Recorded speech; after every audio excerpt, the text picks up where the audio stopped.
Hello, and welcome to Union Chapel Elementary's 12 Days of Reading. I am 4th grade ELA teacher Eustacia Lowry-Jones, and I will be reading for you today, Great Joy, by Kate DiCamillo, illustrated by Bagram Ibantulini. And if you love Because of Winn-Dixie, you will love Great Joy. It's by the same author. Great Joy. And it is with great joy I present to you the reading of Great Joy by Kate DiCamillo, again, illustrated by Bagram Ibantulini. Pay attention, boys and girls, to the beautiful pictures that also help tell the story. The week before Christmas, a monkey appeared on the corner of 5th and Vine. He was wearing a green vest and a red hat, and with him was a man, an organ grinder, who played music for the people on the streets.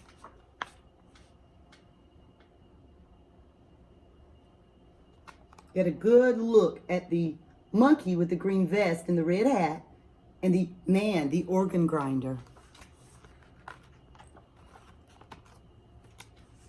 In the daytime, when the sun shone, the sequins on the monkey's vest glittered and flashed, and from the window of her apartment, Frances could see the tin cup he held out to the people who walked by. Sometimes, if it was very quiet for just a minute, she could hear the music. It came across the crowded sidewalk and up through the windows, and even though the organ grinder and the monkey were just across the street, the song sounded sad and far away, like the music from a dream. And this is what she could see from her window, from her apartment. She could see the organ grinder, the man, and his monkey down on the street.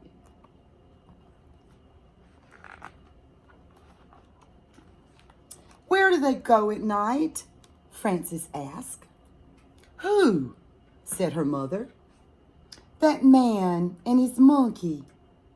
"Oh, Frances," said her mother, "don't ask me questions that I can't answer. I'm sure they go somewhere. Everyone goes somewhere." "But where?" said Frances. "I have no idea," said her mother. "Turn around." Frances turned. Her mother pinned the bottom of her robe. "There," said her mother. "Now all I have to do is hem it, and you'll be ready. Have you memorized your lines?" "Yes," said Frances. "Are you excited about the pageant?" "Yes," said Frances, and she turned away from her mother and looked out the window at the monkey.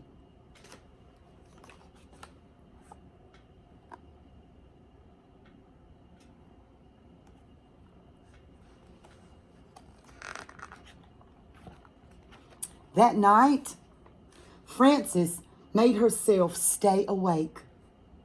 She hummed songs and said her multiplication tables. She named the capitals of each state: St. Paul, Tallahassee, Harrisburg, one after the other. Every time she felt as if she might fall asleep, she shook her head and pinched her arm and opened her eyes wide. Finally, at midnight, Frances got out of bed and crept down the hallway to the living room. This is her in her bed, and this is her as she is creeping down the hallway in her living room.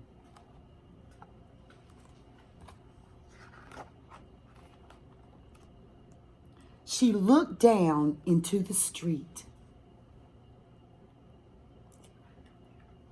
She saw the organ grinder, but where was the monkey? Her heart thumped. And then she saw him, tucked inside the man's overcoat, his small red hat still on his head. "Look at me," Frances whispered. "Look up here."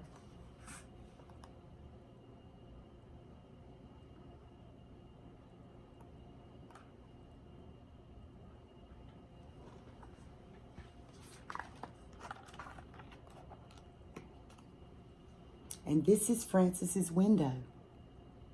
And there's the man, the organ grinder, and the monkey.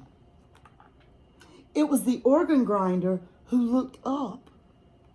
He took his cap from his head and raised it to her.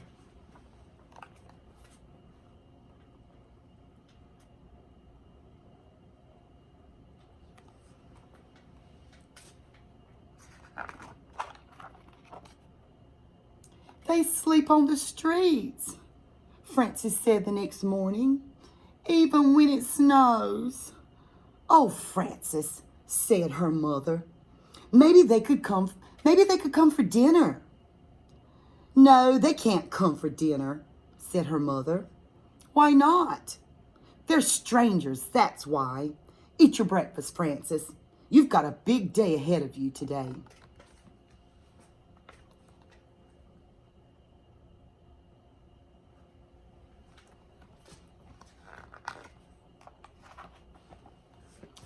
All that day, guess what?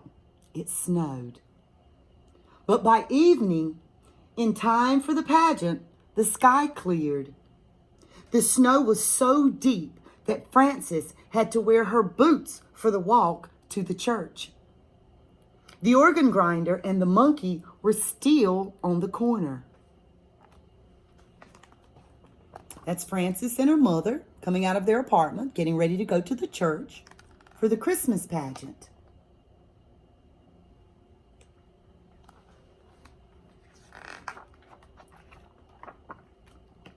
Frances, pay attention now, guys. Pay attention to what Frances finally gets to do.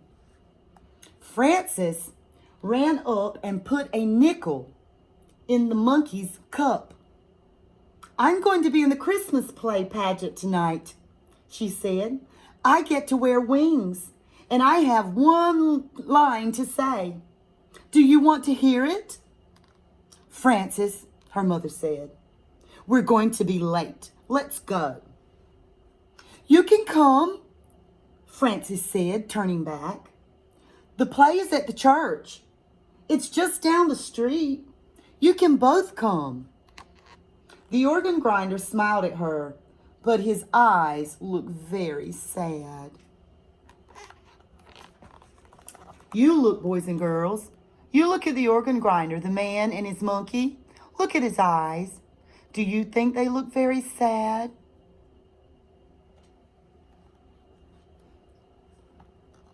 What would you have done? Would you have done like Frances?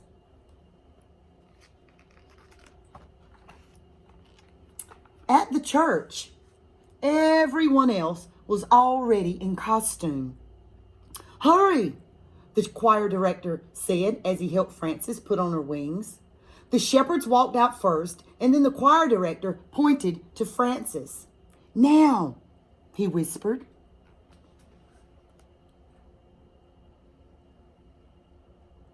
She's an angel in the Christmas play at church.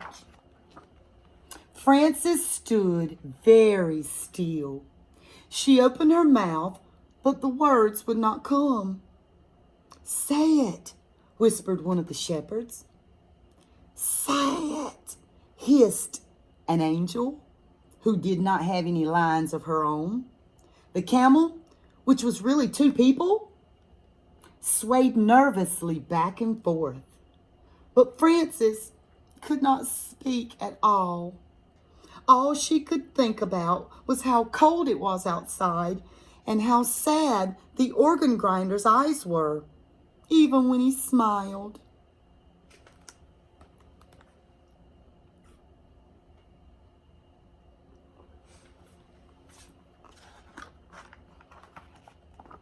The world was quiet. Everyone waited. Then, look, boys and girls, look at the back. Then at the back of the sanctuary, back of the church, at the back of the church, a door opened. Who do you think it is?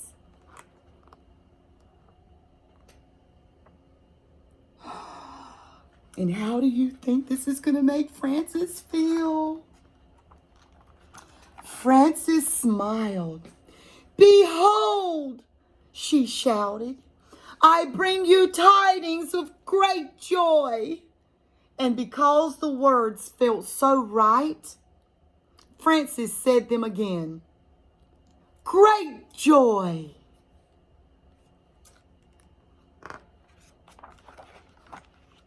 And boys and girls, after the Christmas play pageant, they were all able to fellowship and spread love and cheer with the old man, the organ grinder, the monkey, and all the families of the church. And that, boys and girls, is the story of Great Joy by Kate DiCamillo, illustrated by Bagram Ibatulini. I hope you've enjoyed it. Thank you.